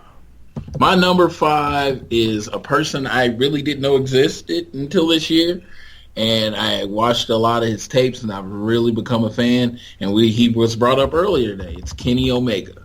Oh, good choice. Good choice. Yeah, and he's 5 because I really just became a fan of him. So his extended body of work, I can't say I'm very familiar with. Now, he was in the Performance Center or pre-Performance Center. He was in FCW at one point, if I'm not mistaken. Because he did spend probably somebody looked at him and said, "Man, you're good, but I don't know how you would draw on the main roster." And and I don't think he's ever leaving Japan. He is a sweet deal there in Japan. He also can speak Japanese fluently, like crazy fluently, and and you know they're paying him really well. And I think he's a big draw for them. And he was in. Looks like he worked for Deep South Wrestling from 2005 to 2006. Which was a developmental territory run by the abuser himself, Bill DeMott. So there you go, Hugh Morris, ladies and gentlemen. Another one Hugh let slip through his fingers. But you know it. Yep. All right, so he's so abusive. He's such a dick. God, every story I've heard about that guy, he's just a piece of crap. And you know what? That's the guy I really want training my wrestlers. I mean, that means if you make it through him, there's nothing that you're going to run through in the WWE or roster or whatever that you won't be able to handle. Because I've always been that way. I've always wanted my coaches, my trainers, everybody, even if I was a coach or trainer, I'm a very nice person. But if I'm a coach or trainer, I'm going to be the biggest asshole in the world because I'm trying to prepare you for this life. And I've never been on the road or done wrestling like this, but this life looks really, really hard. Yeah. So if you can't handle hard coaching, you're not going to be able to handle the adversity of the road. True. I think there's a difference between hard coaching and being an abusive prick. And I think you should be an abusive prick. I Oh, lean see. more. I lean more towards the abusive prick than I do, because you know what? It's hard to find a balance, and to the great ones that do, I commend. But I am a big football fan, and I read coaches' biographies. That's what I do. Well, that's what I do, and generally, the guys that are great lean more towards the abusive prick side. That's probably why I'm not good at competition. But I think Matt Bloom's doing a pretty darn good job down at the Performance Center right now. Yeah, and you probably just haven't heard stories. He's probably just as big as an asshole. Yeah, but I think the difference from everything I've seen, at least, he's probably an asshole when he needs to be, but he's also nice and comforting when he needs to be. And so he's got that. I'm going to be hard on you, but I've also got your back. And Bill DeMott was just, I'm going to be hard on you, and then I'm going to make fun of you publicly, and then I'm going to fire you. He was probably trained. He probably trains people the way he was trained. Ah, yes. So just like an abusive parent who's probably abused by their parents, it just rolls downhill. Yeah. All right. And my whole thing is, if you're making great wrestlers, then touche. There you go. That's all. I'm like, if you're making great wrestlers, deal with it. Yeah, if you can't handle it, and like I said, wrestling business is hard. I've never been in it. I make that very clear. But I've never heard of anybody saying the wrestling business is easy. That is true. Well, let me get to my number 5. My number 5 is Dalton Castle, the Peacock of Ring of Honor. He's stupidly strong. The way those deadlift Germans that he does, and the way he does them, he's just so entertaining. Are you much of a Dalton Castle fan? I am. I believe Dalton Castle should be on Raw or SmackDown. That's how big of a fan I am. I think his charisma, his character, everything would go over so well in the WWE universe. I don't understand how they haven't signed him. Maybe it's an exclusive contract with ROH. I think he is the most WWE person that's not in the WWE. I could see that. Can you imagine the pop he would get at Full Sail if he showed up one day? Yeah. Especially if they have to bring in the boys. Got him the whole package. But the whole thing with the boys are different every show. He just basically grabs 2 local wrestlers. No, they're 2 guys that are with him all the time. The 2 main boys. Well, let me just say this: when he was in Oklahoma City for Oklahomania, literally it was 2 guys, random guys that happened to work for the local organization. Now that I'm not surprised about, because the 2 other guys are probably under Ring of Honor contract and don't go everywhere with them. So that would make sense. That would make sense. They might be training or backstage guys or something like that. Exactly. But they're not. But when he does the character, he always has the boys and he doesn't travel with them. Man, I tell you what, it was hilarious when the boys were with Silas Young. Oh, that crap was great. Did you see any of that? I did not. Oh, but my they God. were? Yes. Did he win the boys or something? He won the boys. He won the boys. He was teaching them to be real men, and he had them wearing jeans and wife beaters, and had them changing a tire and made sure they spit in their hands to get good grip, and cleaning bathrooms and stuff. It was hilarious. You should. So real men clean bathrooms. Okay. Apparently, yeah. Yeah, you should. Right. You should go find some of that stuff. I am definitely going to find some of that stuff. You have sold me, especially with the thing. Interesting. Yeah. All right, who is your number 4? Number 4. I can't do the hand gesture because you can't see me, but it's Moose. Oh yeah, good call. Quinn Okanaje, Moose. Again, I put him in very much. He's a WWE guy, not in the WWE. You look at him, he's legit. He's one of the largest human beings I've ever seen. But he's he can work. He's very safe. That springboard, I wouldn't call it a moonsault, but as a springboard splash he does is one of the most athletic things I've seen from a big guy. I would love for him and Brock Lesnar to have a match. Oh, that would be great. It's one of the few people that WWE could not You couldn't set. So, yeah, that would be a great match. And he's good enough on the ring, and with the hand gesture and the moose thing, he doesn't have to say a lot. The crowd actually carries a lot of his promos. So would you call that a springboard moose salt? Yes, springboard moose salt. I like it. So I would, I would love to see him in WWE too. I got to agree with that wholeheartedly, especially if they were smart enough to, buy the rights to the music, let him keep that music, because that's a big part of his character. And if not, then have CFOs make basically the same exact song, just slightly different. But yeah, he screams WWE, just everything about him, and my understanding is he was going to be signed. It was it, and then there were a story from years ago of some allegations of domestic violence, and it was right around the whole time of the Adam Rose situation and the Jerry Lawler accusations, which had come up. And I think at that point WWE said, we're going to wait on you for a little bit, because even if this is doesn't pan out and if there's nothing to it, we got this other crap going on right now we got to deal with, and it won't look good. Yeah, and if you bring him in, you literally, the only way he works is if you push him to the moon. Yeah.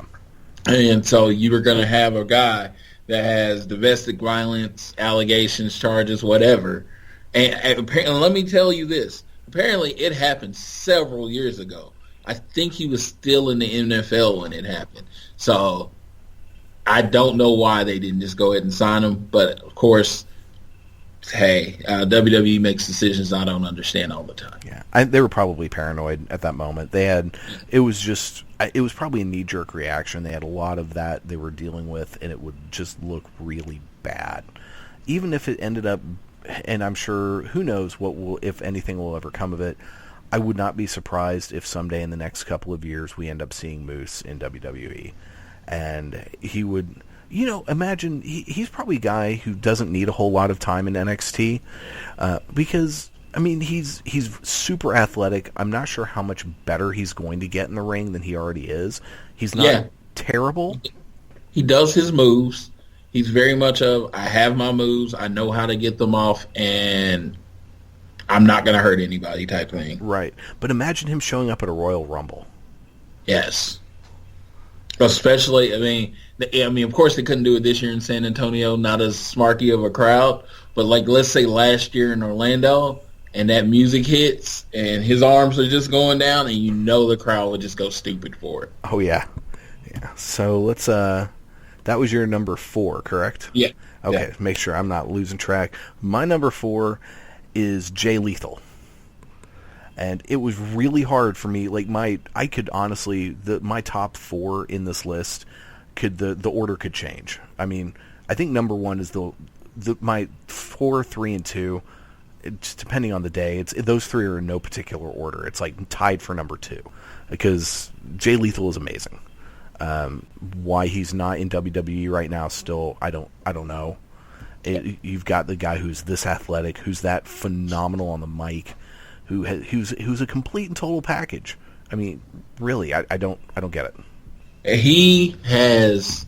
I saw him when he originally debuted with TNA, and to say he has improved would be the biggest understatement. You saw all the talent there. You saw the mic skills when he was playing Black Machismo, which was a ripoff of the Macho Man.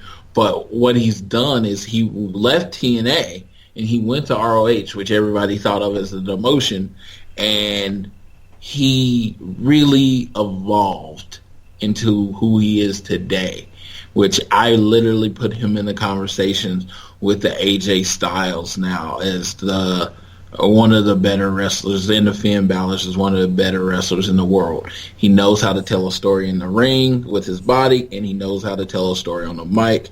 Over the last 10 years, I can't say I've seen a wrestler improve more than him. Yeah, I think you're right, and so hopefully WWE get on that, sign his ass at some point soon. Yeah. We need to see him in Full Sail. We need to see him on Raw or SmackDown.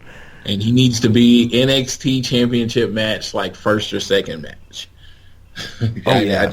But that's another thing they need to, and because to me, entrance music is a big deal with a character.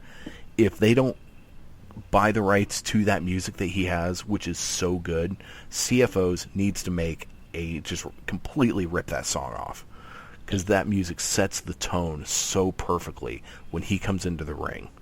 Yeah, and what I want them to do, because very little of Jay Lethal's character has to do with him being African American. Right. So I don't want that to have anything to do with the character when he goes to WWE. Agreed. He's one of the best wrestlers in the world, and that's all he needs to be. Agreed. Hopefully Vince and Kevin Dunn will can see that. Yeah. All right, so let's go on to your number 3. My number 3 is a tag team. I met them in Oaklamania. I honestly hate the fact that they use the super kick so much. So that should tell you it's the Young Bucks. Super kick number party. 3. They're more of my number 3 is what they've done for independent wrestling and promoting yourself, and the overall package. They've kind of changed wrestling on top of its head as far as getting themselves over. They have this thing that says they sell their T-shirt salesmen that happen to wrestle. That's fantastic. Yeah, I did not put any tag teams on my list. If I had, the Young Bucks would have been on there. They are just they're excellent, and they have done something that I think is extremely important. And you really hit it. They've done so much for independent wrestling because they have proven that you can be an independent wrestler, and make a good living. It's not easy, but you can make a good living if you're able to sell yourself, if you have the talent and the tools and are given the opportunity to go all over the world, do all sorts of crazy stuff. And I mean, the chances of us ever seeing them in the WWE are probably pretty slim because they just don't need it. And I don't know if they want to go.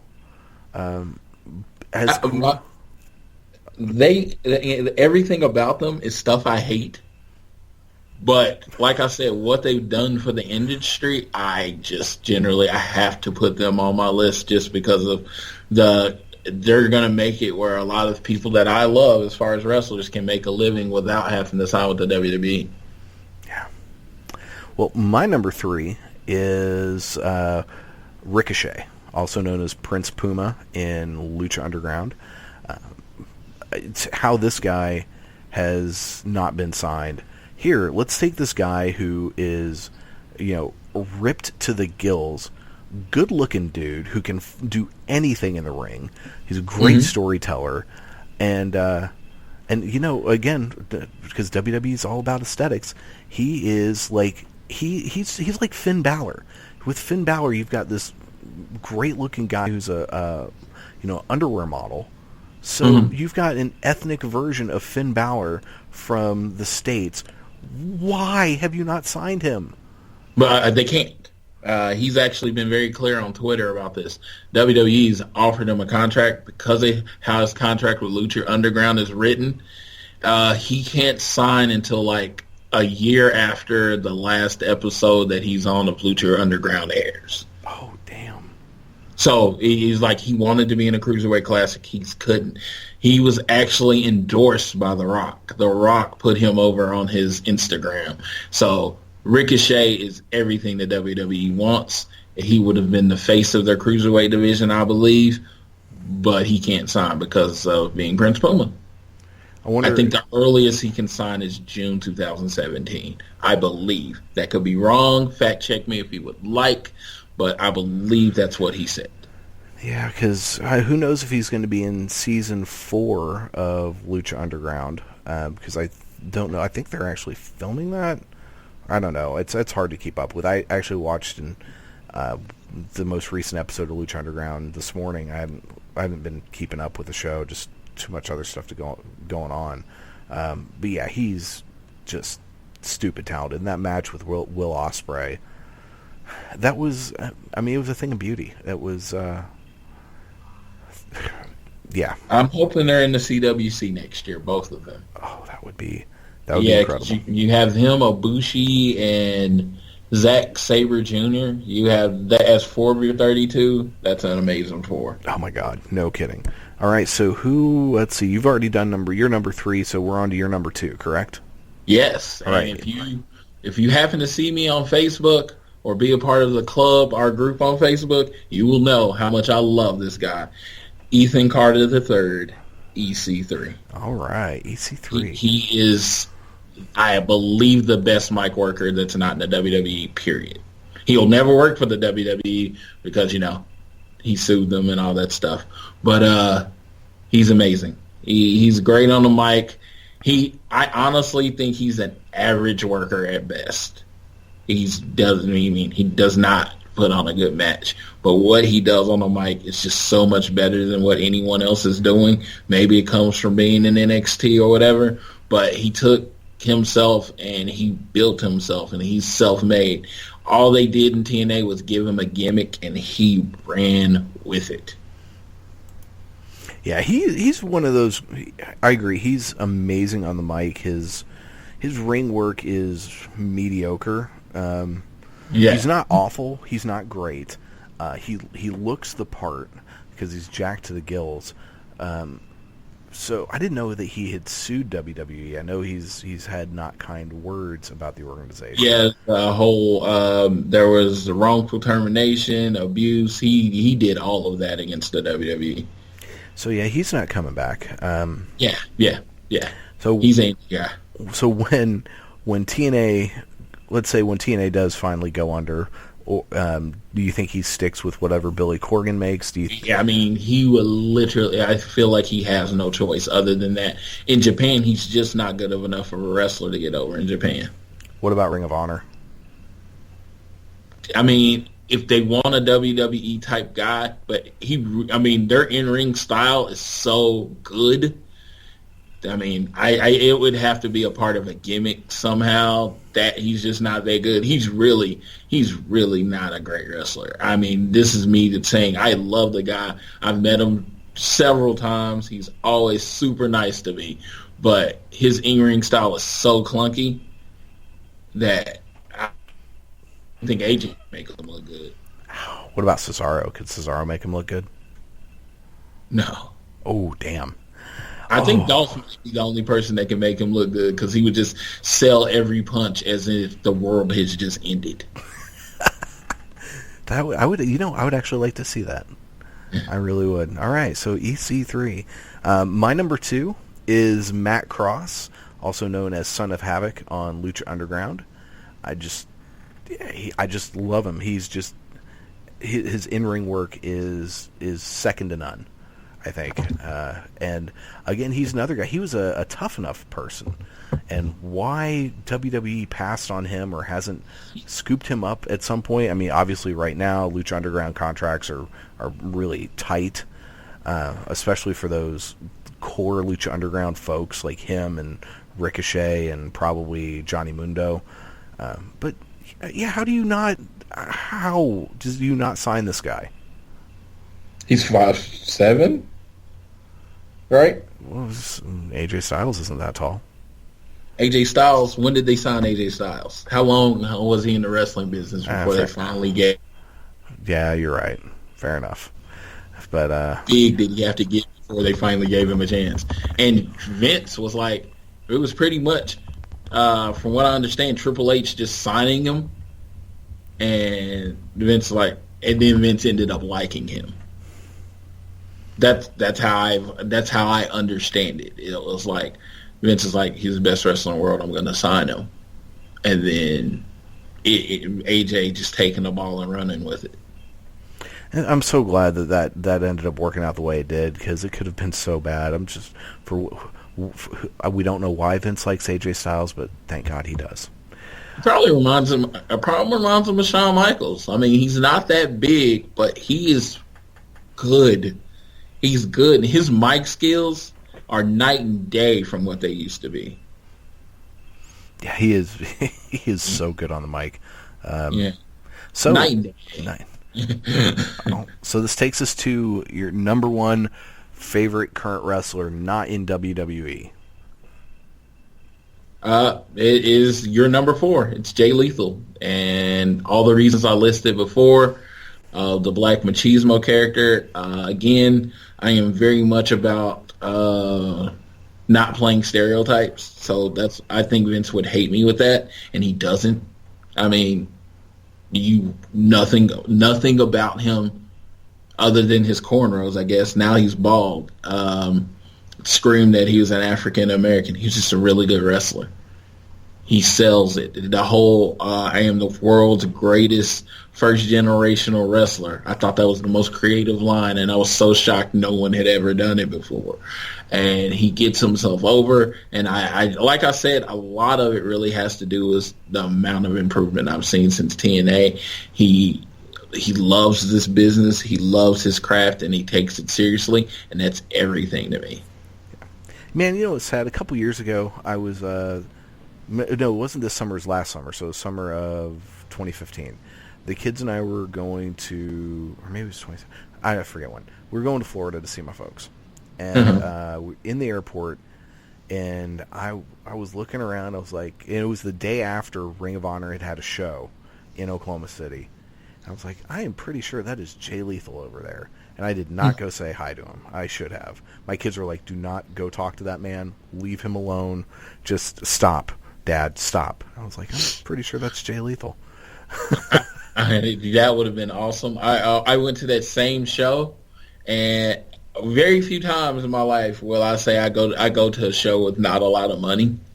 But I didn't go with a lot of money. I bought a Ring of Honor shirt that I still wear regularly, but it was like, and they say, hey, you'll get to meet some of the wrestlers. So I had like 20 or 30 bucks. It was like 50 bucks to meet him.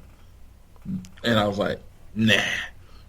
And it's like, I kind of regret it, but I don't think after his next ROH contract's up, I don't think there's any way he was not signing with the WWE unless they extremely lowball him. Yeah. If he doesn't show up in WWE in the next year or two, whenever his contract with Ring of Honor ends, I will be shocked. And there will need to be some shoot interviews explaining what happened. Because I hope they let him use his finisher. I think it's just so much different than what Randy Orton does that, of course, there would be no confusion there on his flip cutter. But him and Randy in a match, I could see that move being reversed into the RKO, and I just think that would be just great. Oh, that would be and they would have a great match.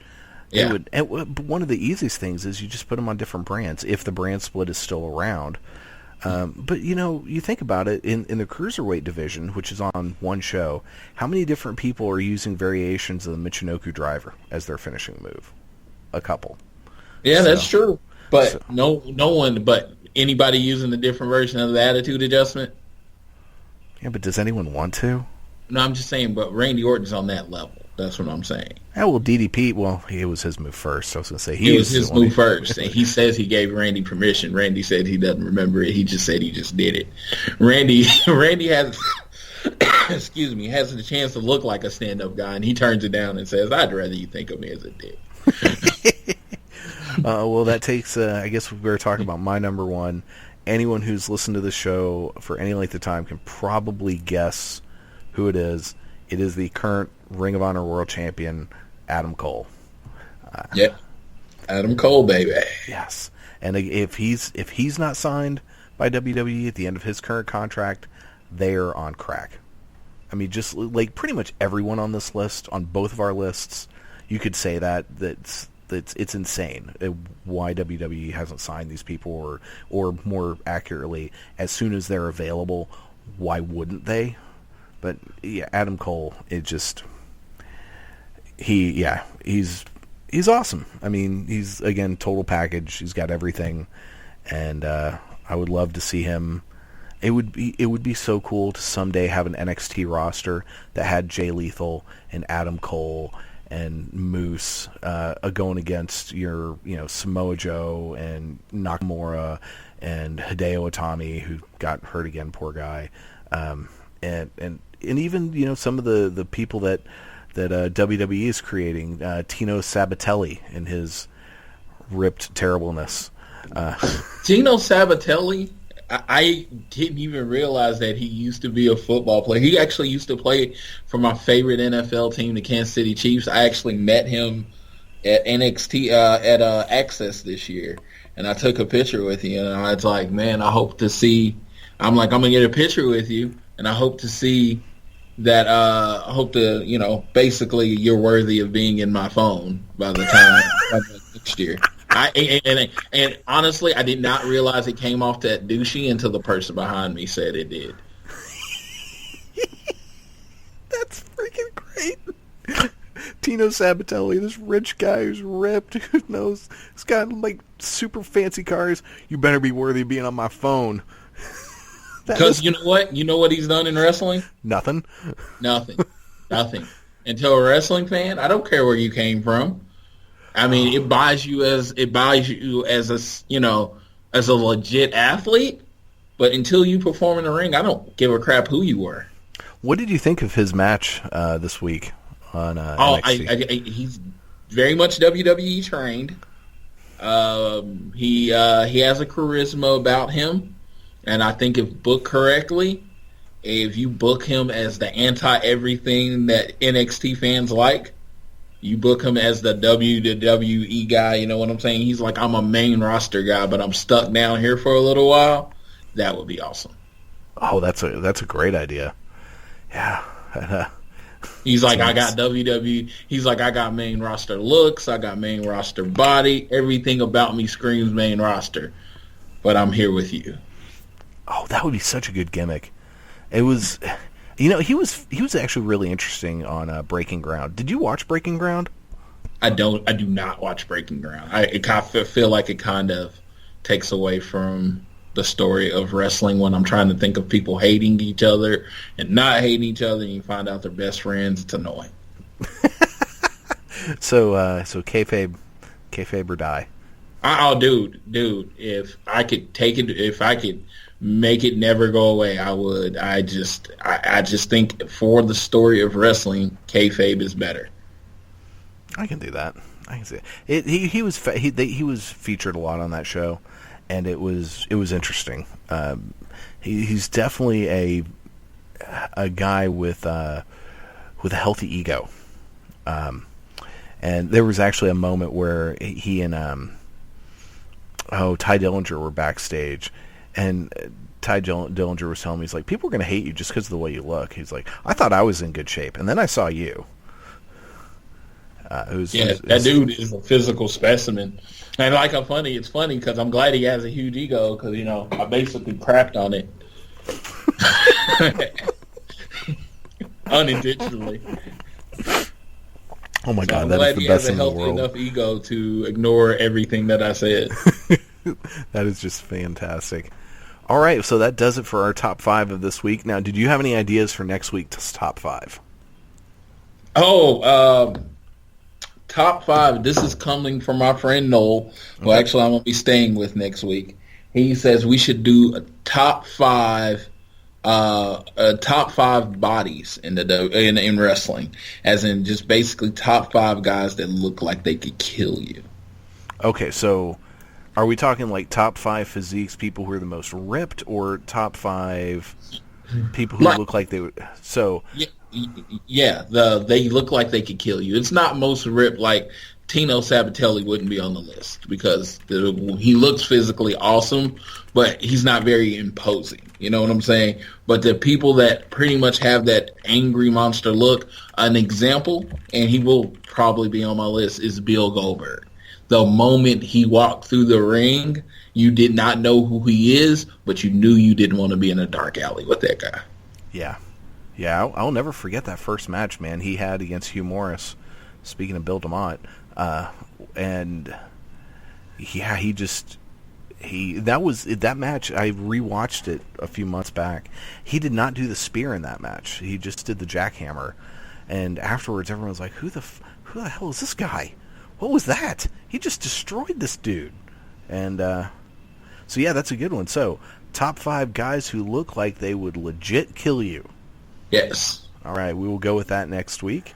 And so where can folks find you online, Floyd?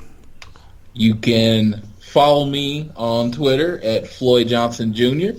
You can add me on Facebook, also Floyd Johnson Jr., or Instagram, where I like to post lots of wrestling pictures at IntenseCA. Next week, I will be meeting Finn Balor, so y'all will get to hear all about that. Oh man, I'm looking forward to that.